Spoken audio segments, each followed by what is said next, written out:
Ini bencana alam merupakan serangkaian upaya yang baik itu disebabkan oleh faktor alam maupun faktor manusia yang dapat merusak jiwa manusia dan kehilangan harta benda. Bagus sekali. Ada lagi yang menambahkan? Menurut Rahimah, apa itu bencana alam?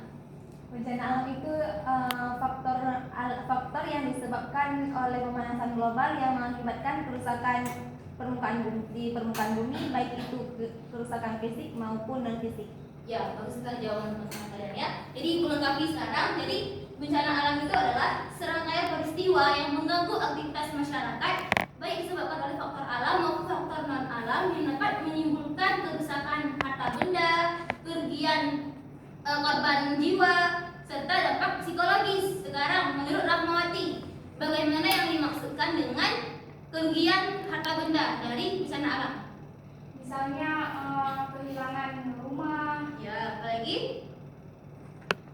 Mobil. Ya, kehilangan harta benda yang terbawa oleh arus tsunami seperti itu. Banyak perumahan yang roboh, perkantoran, gedung sekolah yang hancur atau porak-poranda karena guncangan gempa. Selanjutnya, bencana alam ini juga menimbulkan dampak psikologis, yaitu karena misalnya seorang anak kehilangan orang tuanya karena menjadi korban dari runtuhan gempa atau terbawa arus tsunami, longsor. Kemudian kerugian korban jiwa, banyak orang yang meninggal atau terluka karena gempa bumi, tsunami, longsor maupun peristiwa bencana alam lainnya. Nah, supaya kalian lebih memahami materi kita hari ini, jadi tolong kalian perhatikan pemaparan ibu hari ini ya, karena nanti akan diberikan tugas.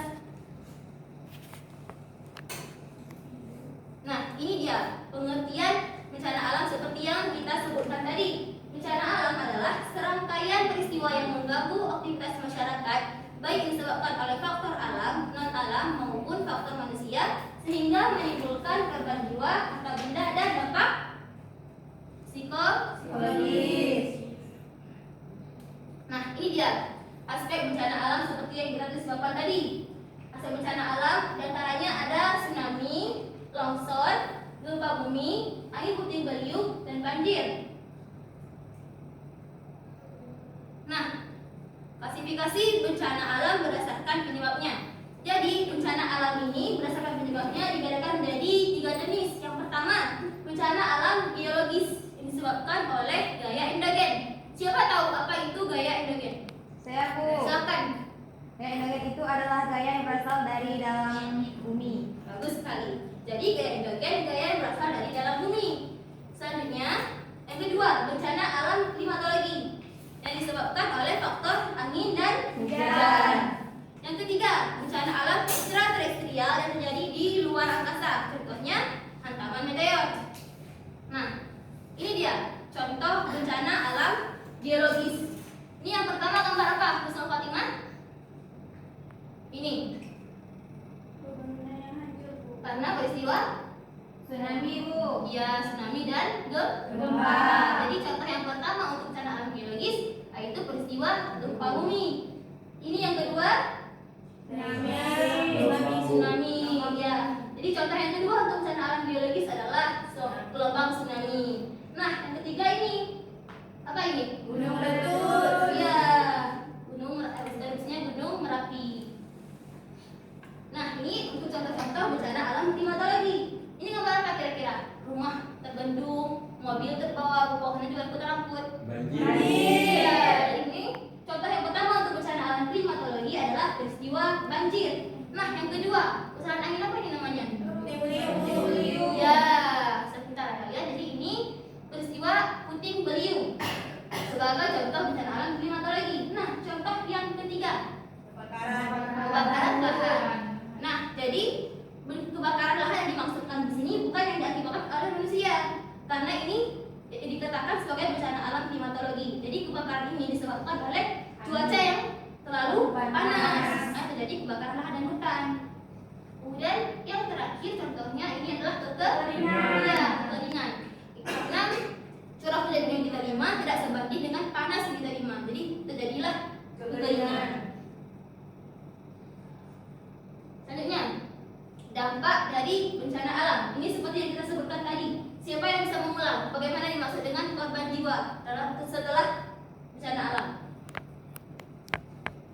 Coba Nazila. Ya, korban jiwa itu.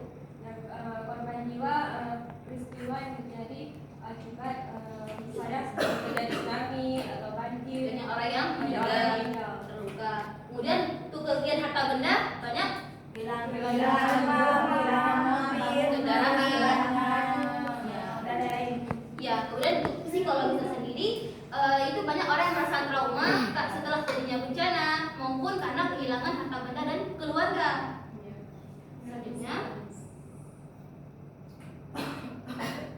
nah, supaya kalian lebih memahami mengenai bencana alam ini, tolong perhatikan video bencana alam yang Ibu putar berikut ini ya.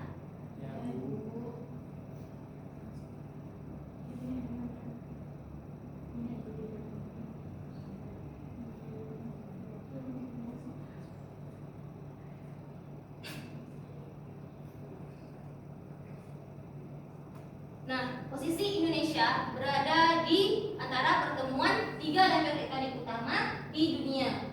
Nanti kita lihat apa pengaruh posisi Indonesia yang berada di 3 lempeng tersebut.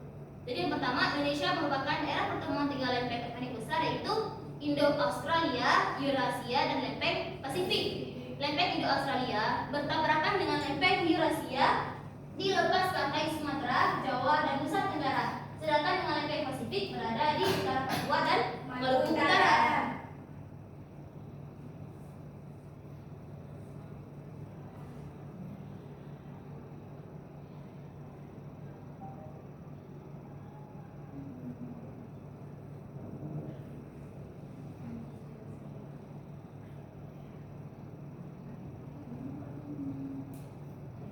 Ini peristiwa apa? Gempa bumi. Ya, lihat tuh. Banyak terjadi, banyak perkantoran, bangunan-bangunan yang roboh akibat bencana gempa. Kemudian yang kedua, tsunami. Nah, lihat kan banyak barang-barang yang terangkut dan terbawa arus tsunami. Ini yang dikatakan sebagai kerugian harta benda.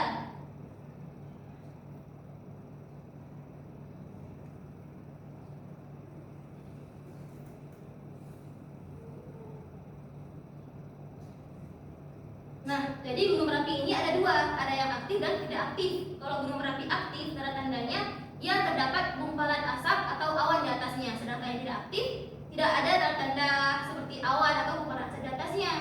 Paham? Paham.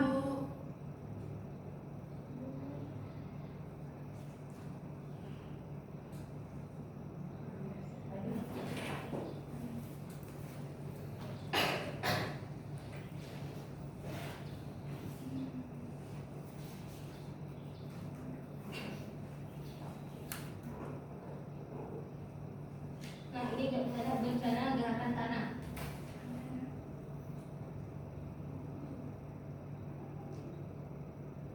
Nah, ini dia Pacific Ring of Fire atau jalur cincin api dunia yang menyebabkan Indonesia sering terjadi bencana alam. Nah, ini dia pembahasannya. Pacific Ring of Fire atau cincin api Pasifik yang merupakan jalur rangkaian gunung api aktif di dunia. Cincin api Pasifik ini membentang di antara subduksi maupun pemisahan lempeng Pasifik dengan lempeng Indo-Australia, lempeng Eurasia, dan lempeng Amerika Utara, serta lempeng Nazca yang bertabrakan dengan lempeng Amerika Selatan.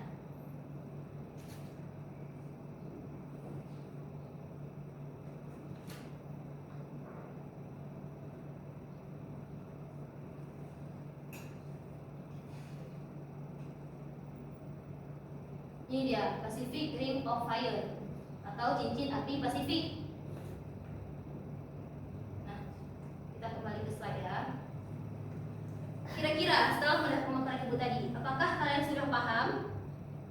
Atau ada yang ingin ditanyakan? Tidak ada? Jika tidak ada, ibu akan memberi kalian tugas kelompok. Ini nama-nama kelompoknya sudah dibagikan. Jadi kalian tolong duduk berdasarkan teman-teman kelompoknya ya. Yang pertama, kelompok 1, Nazila, Zia Urami, Husnul Fatimah. Untuk kelompok 2, Rahima, Arisi Rifki, Yulis Andia, dan Anissa Pujianti. Kelompok 3, Maulida Almaya, Muammar Reza, dan Rahmawati. tahu teman-teman kelompoknya masing-masing? Saudara